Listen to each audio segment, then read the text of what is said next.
matin. On ouvre une autre page dans la lecture transversale des journaux en direct du studio de la cité et capitale. Il s'agit de celle consacrée à la santé et on en parle avec le journal Éco Santé au menu donc du journal de Joseph Mbemboum. Troisième vague de la Covid-19.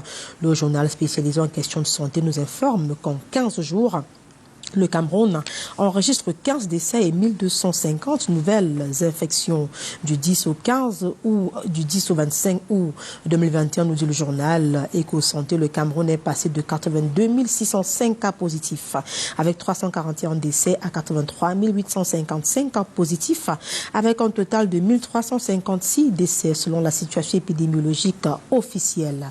Cette nouvelle vague intervient dans un contexte marqué par la circulation du variant Delta, l'hésitation vaccinale et à quelques jours de la rentrée scolaire. Que se passe-t-il exactement en ce qui concerne la courbe épidémiologique de la pandémie à coronavirus? C'est bien les détails ou alors éléments de réponse à cette interrogation-là retrouvée en page 3 du journal Éco Santé, quotidien spécialiste en questions de santé. We also received the Guardian Post this morning. Christian Gas newspaper focused today on professions that expose women to sexual vulnerability. C'est cette information qui barre donc la une du journal de nos confrères d'expression anglaise. Le journal met en exergue ces professions qui exposent les femmes à une vulnérabilité sexuelle et parmi elles, celle consacrée au massage, comme on peut le voir à la une. Et ce n'est pas le seul corps de métier cité par nos confrères ce matin. La liste avec les impacts et conséquences à retrouver donc en page 6 du quotidien The Guardian Post, le journal d'expression anglaise de Christian Gar. Autre journal, autre information, CSTC, des imposteurs organisent un congrès, titre le journal Le Soir à la une. Selon le trait hebdomadaire d'Armand Bianda, des individus se réclamant chefs des factions de la CSTC et de certaines tendances ont réussi à organiser une réunion d'une trentaine de personnes rejetées par la très grande majorité des membres de la CSTC. Quel avenir leur est réservé? S'interroge donc le journal Le Soir, le trait hebdomadaire, qui en parle de manière beaucoup plus précise dans la page 3. On continue avec Réalité Plus. Le quotidien de Paul Ngouaré Kinji s'intéresse à l'opération Yaoundé Coquette Propre ainsi que les autres villes du Cameroun. Le maire Luc Messi vient donc de réceptionner 100 camions de la Société d'hygiène et salubrité du Cameroun. C'était au cours d'une cérémonie présidée en fin de semaine dernière par le gouverneur de la région du centre, Nasseri Paul Béa, en présence du président directeur général de la Société d'hygiène et salubrité du Cameroun, Michel Ngapanoun. 100 camions donc étaient réceptionnés, des engins lourds d'ores et déjà déployés au Cameroun pour une ville propre, surtout au moment où le pays s'apprête à accueillir la Cannes. Les précisions de la page 6 à la page 9 dans le quotidien Réalité Plus, parution de ce lundi matin. L'équation aussi nous est parvenue ce matin. Le journal nous amène à la commune de Kousséri où Ousmane Moussa fait l'autopsie de la gestion de la collectivité au sortir donc du conseil municipal de la commune de Kousséri portant sur l'examen et l'adoption du compte administratif et de gestion. L'ambiance de sérénité qui s'y régnait était donc porteur de des remarques et observations pertinentes, précise le journal dans une interview accordée au journal. Justement, le conseiller municipal Ousmane Moussa pose le diagnostic, prescrit le traitement et fait l'autopsie des maux qui minent la gestion de la commune. Les détails dans ce hebdomadaire de Richard Bondol, parution de ce lundi matin. Et nous avons également reçu le quotidien. Ce jour, le journal revient sur la coopération transfrontalière Cameroun-Nigeria dont on a longuement parlé la semaine dernière à ce sujet. Le journal s'interroge, quelle politique pour quel résultat? Le journal s'appuie sur le constat entre sur la concertation. Autant pour moi, le journal s'appuie sur la concertation entre la délégation camerounaise conduite donc par le ministre de l'administration territoriale Paul Atanga-Ndiaye et celle du Nigeria. Concertation donc qui a duré 3 jours du côté d'Abuja avec à la clé des propositions, des recommandations pour neutraliser les terroristes et autres sécessionnistes qui continuent de semer la terreur dans les régions du nord-ouest et du sud-ouest du pays ainsi que dans le septentrion. C'est d'ailleurs l'objet de la tentative de décryptage avec Jean Atangana, éditorialiste. Décryptage à retrouver dans les colonnes du journal Le Quotidien. Myome Salah Hebdo aussi marque un temps d'arrêt sur la coopération Cameroun-Nigeria. Biya et Bouhari coalisent contre les terroristes, titre le journal. Attaques terroristes et velléités sécessionnistes constituent donc l'essentiel des défis sécuritaires auxquels les deux dirigeants des pays font front ou alors font face. Plus que jamais, les deux conjuguent donc leurs efforts pour vaincre ces guerres asymétriques, généralement longues, ruineuses et coûteuses, aussi bien en vies humaines qu'en ressources financières et matérielles. Les précisions sur cette information-là, sur ce pan de la concertation entre le Cameroun et le Nigeria, retrouvées de la page 6 à la page 7 dans le journal Myome Salah Hebdo, paru ce lundi. Et avec Myome Salah Hebdo, on met la clé sous le paillasson de la revue de presse Acte 1 en direct des studios de Yaoundé. Revue de presse assurée sur le plan technique par Lionel Kepfoué. C'est toujours avec son concours qu'on met immédiatement le cap du côté de Douala pour retrouver Junior Ossan. Junior, bonjour. C'est avec vous que se poursuit la revue de presse en direct cette fois-ci des studios de Douala. Qu'est-ce qui fait la une des journaux? Karel Mezacha Choya, et ce matin on s'intéresse tout d'abord au transport des marchandises et avec le messager en kiosque ce matin, le messager nous fait savoir qu'il n'y aura pas de grève sur le corridor concernant le transport des marchandises. C'est au bas de une du journal Le Messager qui est en kiosque ce jour. C'est l'information à retenir de la conférence de presse donnée par la plateforme des organisations professionnelles de transport le 26 août dernier à Yaoundé, nous indique le journal ce jour, conduite par El Hadj Oumarou, coordonnateur général du bureau de gestion de fret terrestre. La plateforme des organisations professionnelles de transport routier des marchandises a clairement indiqué qu'aucune grève ne se tiendra. Eh bien, l'autre point qui a réuni les acteurs du secteur de transport des marchandises portait sur la résurgence des accidents de la circulation et dont les camions et semi-remorques sont souvent impliqués. À ce sujet, il est établi que 70% des accidents sont dus aux causes humaines, 10% à l'état des routes et 20% à la vétusté des parcs automobiles. C'est à lire ce matin dans Le Messager. Et Le Messager, à sa une principale, s'intéresse également au système sécuritaire et parle d'une connexion mafieuse entre, n'est-ce pas, du moins parle d'un jeu trouble d'Eran Mouès, ce conseiller du président de la République en charge des questions de sécurité, l'Israélien qui s'est lancé dans des affaires avec le gouvernement, brasse des milliards de francs CFA selon Le Messager en kiosque. C'est à lire en page 3 du journal.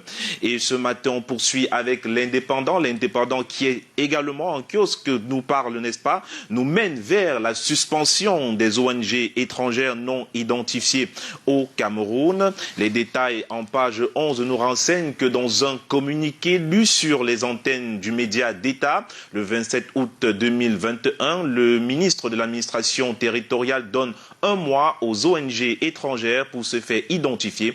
Au cas échéant, il prévoit de suspendre toute organisation qui ne respectera pas ce délai. Nous apprend le journal en kiosque ce matin. On se souvient déjà qu'en mars 2020, Paul Atanga-Ndiaye donnait à chaque responsable d'ONG 60 jours pour déposer dans ses services, notamment à la direction des affaires politiques, les rapports d'activité des exercices 2017, 2018 et 2018-2019. Au cours d'un point de presse tenu le 10 mars 2020, il indiquait par ailleurs, alors que sa sortie portait sur les activités des organisations non gouvernementales, les associations de la société civile et les associations des droits de l'homme au Cameroun. Après avoir donc rappelé le cadre légal dans lequel ces structures exercent leurs activités, Paul Atanga-Ndiaye fera remarquer que depuis plusieurs mois que durent les troubles dans les régions du nord-ouest et du sud-ouest Cameroun, plusieurs ONG et associations de la société civile et des droits de l'homme se sont totalement écartées des objectifs et des missions pour lesquelles elles ont été agréées, souligne le journal en kiosque ce matin. Et l'Indépendant, le bi-hebdomadaire d'enquête, d'analyse et de sondage, s'intéresse également à la restitution des actifs résiduels des ex-RNCF, ONPC et ONCPB. Et se pose donc la question, qui stoppera la saignée? Ambiance de fin de règne ou simple nuit de longs couteaux, se demande l'Indépendant ce jour. La guerre de sous-chef dans la perspective de l'après-Bia dévoile chaque jour les aléas sinistres d'un combat de titans. Tout y passe, frénésie de l'accumulation et de l'accaparement, affairisme et clientélisme, manipulation de l'opinion publique et méconnaissance ou ignorance des règles de la correspondance administrative. Voilà qui est bien détaillé en pages 3 et 5 du journal, l'actualité autour de cette restitution des actifs résiduels.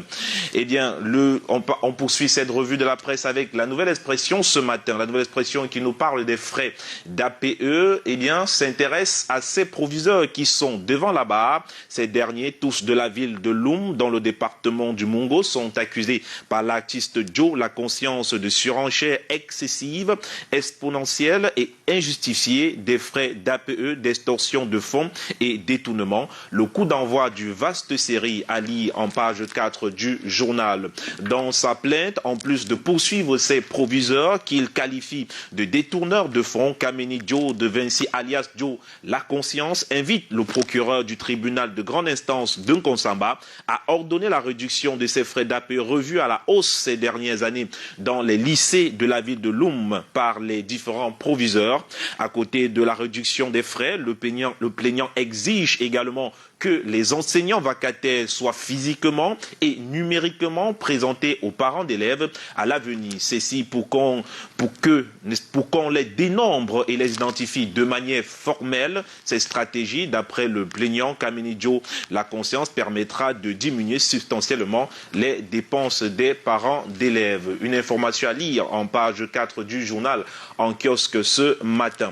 Et le même journal s'intéresse également à Sambaka, qui est président. L'ancien adjoint du défunt Dame Joya vient d'être porté à la tête de l'Alliance des forces progressistes du Cameroun, du regretté Bernard Mouna. Information à lire en page 8 du journal. Et le même journal nous parle de Boko Haram et de cette démission des combattants. L'armée nigériane révèle qu'environ 1000 membres repentis se sont rendus avec leurs familles, principalement dans l'état de Borno. C'est à lire dans le journal La Nouvelle Expression en kiosque ce matin.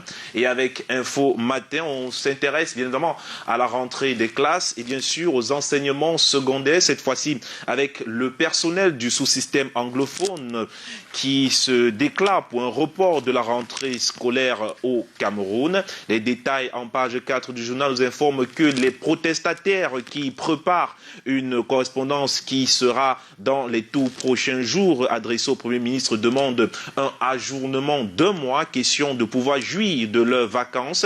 Les résultats du DCE venant à peine d'être publiés. Dans le sous-système, poursuit le journal, en effet, les résultats du dernier examen, à savoir le DCE, ont été publiés le 21 août dernier. Si la date du 6 septembre était maintenue, cela signifierait qu'ils auront à peine eu droit à 2 semaines de vacances, jours non ouvrables compris, et donc que leur propre retour à l'école, qui a généralement lieu longtemps avant celui des enfants, a été passé par perte et profit inconvenable, crient les protestataires. Ce matin, dans le journal Info Matin, qui est en kiosque ce lundi. Et dans l'actualité, retrouvez également une information autour, n'est-ce pas, de Eyebe Haïssi. Le journal parle du mafia foncière. Actualité à retrouver dans Info Matin en kiosque ce lundi matin. Et on poursuit cette revue de la presse avec le journal L'Œil du Sahel qui parle bien évidemment de cette fillette qui a été retrouvée pendue dans son domicile. Eh bien, Plusieurs langues soutiennent l'hypothèse d'un viol masqué en suicide. En effet, selon les témoignages recueillis sur le lieu du drame, un personnel de santé serait passé et constaté sur le corps de la fillette de 12 ans qu'elle avait été violée. Toutefois, la police présente sur le lieu du drame enquête pour connaître les causes réelles de cette tragédie et de traquer les ou le forfaitaire. Une triste actualité à lire ce matin dans le journal L'Œil du Sahel. Et L'Œil du Sahel pose donc un regard sur la Covid-19 au Cameroun et nous apprend à sa une principale que 1250 nouvelles infections en 15 jours ont été enregistrées au Cameroun. Et avec cette actualité, du moins on s'intéresse, avant de refermer cette revue de la presse, on s'intéresse au journal Sa Presse ce matin, qui parle du développement urbain dans la ville de Douala. Qu'est-ce qui bloque la réalisation du marché moderne dans la ville de Douala? S'interroge ce matin Sa Presse qui est en kiosque.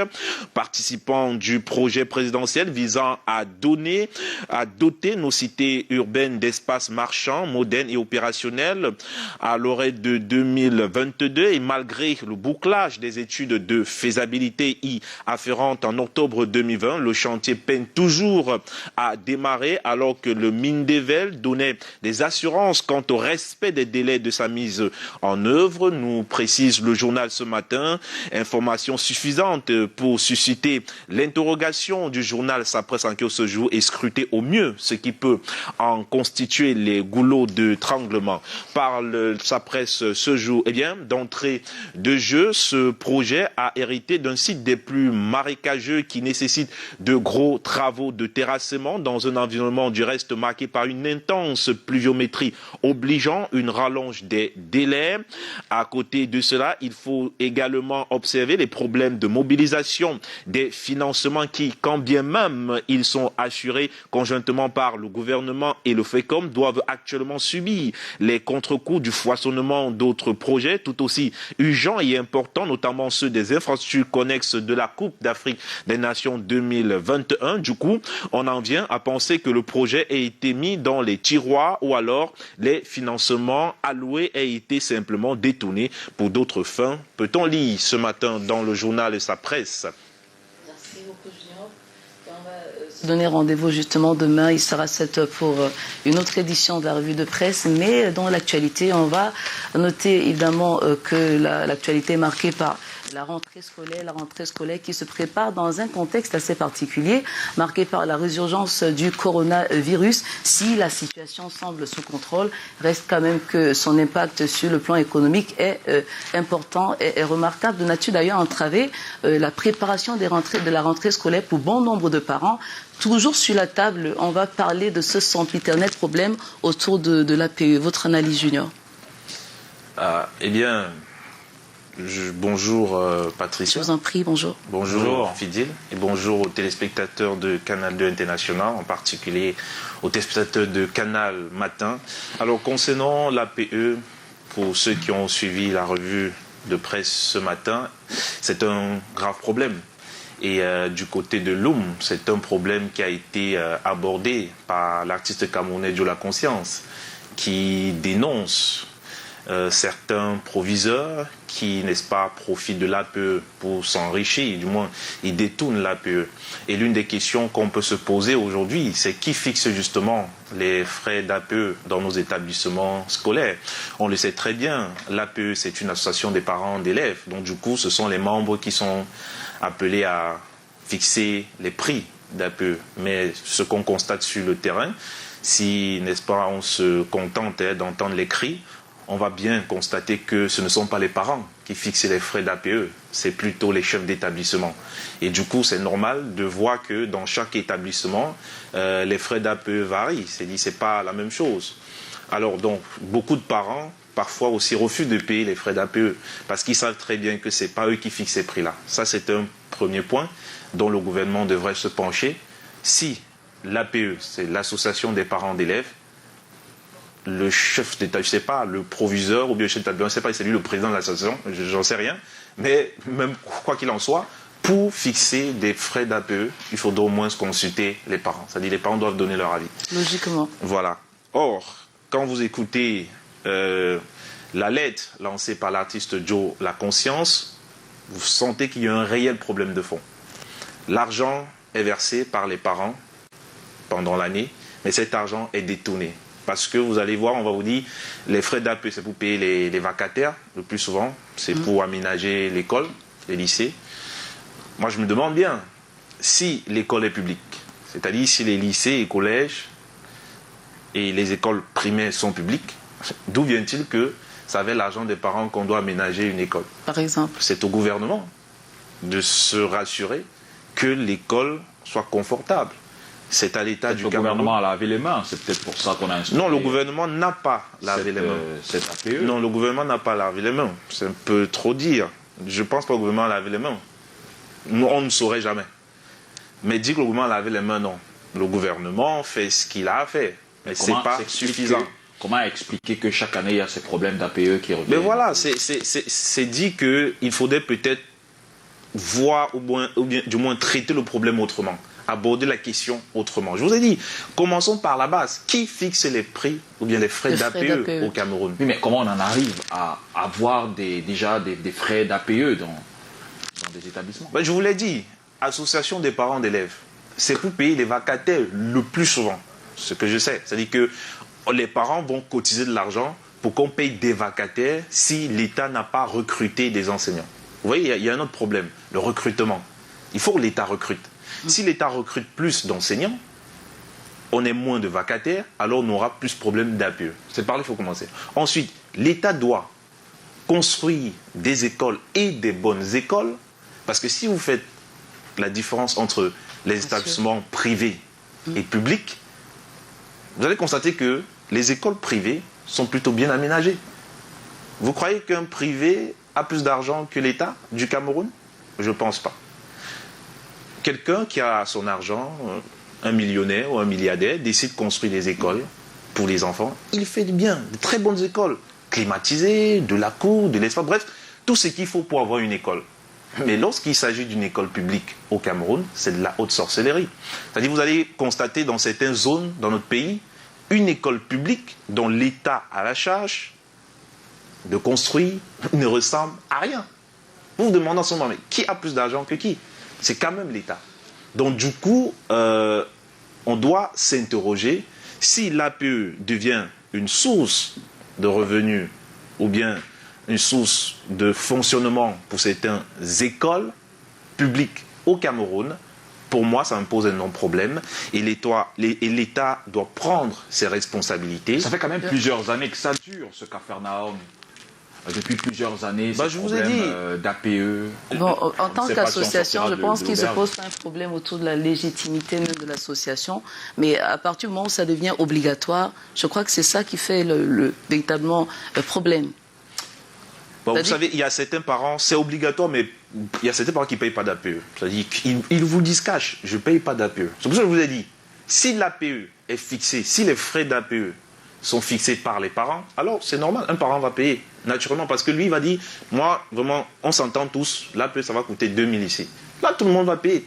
Mais lorsqu'un parent vient inscrire l'enfant, il n'était même pas... Il y a certains parents qui ne sont pas membres de l'APE, ils ne sont pas membres. Mais c'est une association dont adhère qui veut, ce n'est pas obligatoire. Donc il y a des parents qui vont dire, non, je ne peux pas adhérer, je ne peux pas payer les frais d'une association dont je ne suis pas membre. Et donc les responsables de l'établissement s'y mettent aujourd'hui. Voilà, donc du coup, vous allez voir, le chef d'établissement va se mettre comme celui qui veut peut-être régler les choses, jouer le rôle de celui qui maîtrise la situation. Et puis voilà, et quand tu dis que tu maîtrises voilà, vous connaissez l'adage au Cameroun, tu peux maîtriser, après tu te fais avoir. Donc du coup, il faudrait, à mon humble avis, on ne va pas tirer sur les parents, parce que déjà la rentrée, c'est pas facile. On le voit très bien. Préparer une rentrée scolaire, c'est hyper difficile. En ce moment, ça coûte énormément cher. Et au Cameroun, tout le monde n'est pas riche. Tout le monde n'a pas les moyens.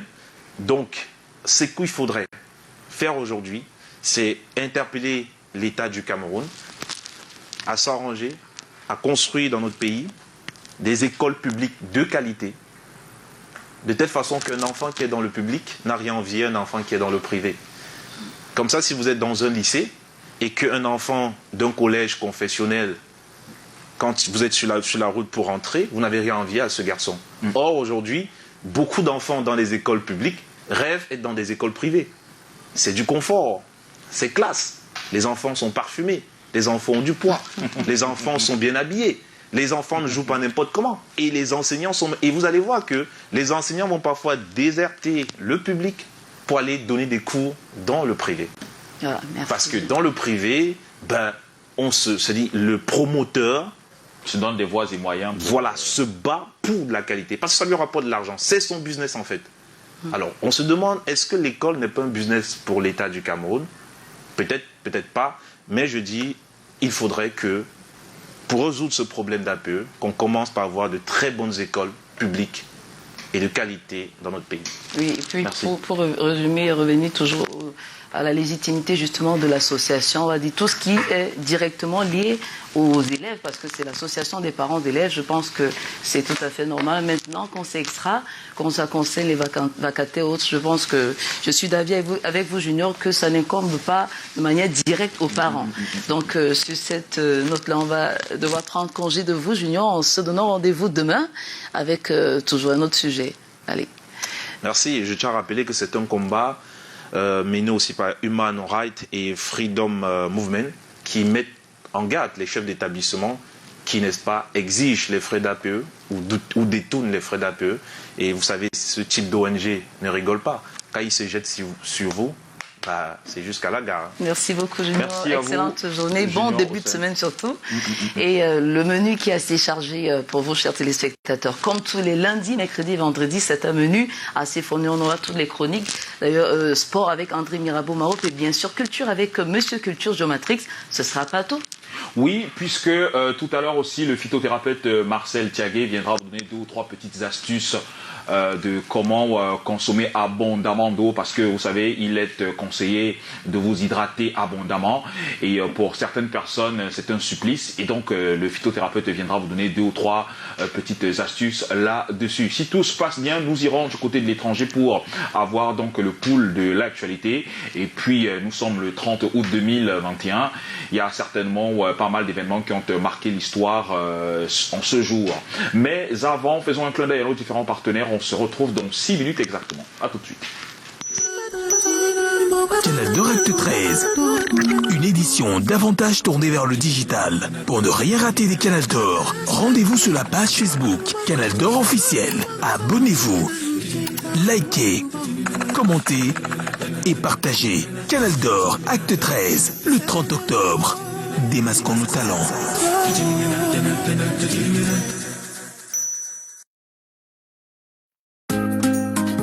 Bonjour madame, je sais ce que vous êtes venu chercher. Hey, vous me connaissez bien, hein? C'est vrai que je suis fidèle à Mayor. Madame a raison. Regardez mes beignets comme ils sont beaux et bien dorés. Et mes poissons, pour la cuisson, je peux vous dire que c'est très bon. 100% extra raffiné, parfaitement équilibré. Mayor est une huile naturellement riche en vitamines. Et la vie est plus... Oh oui, elle est plus légère.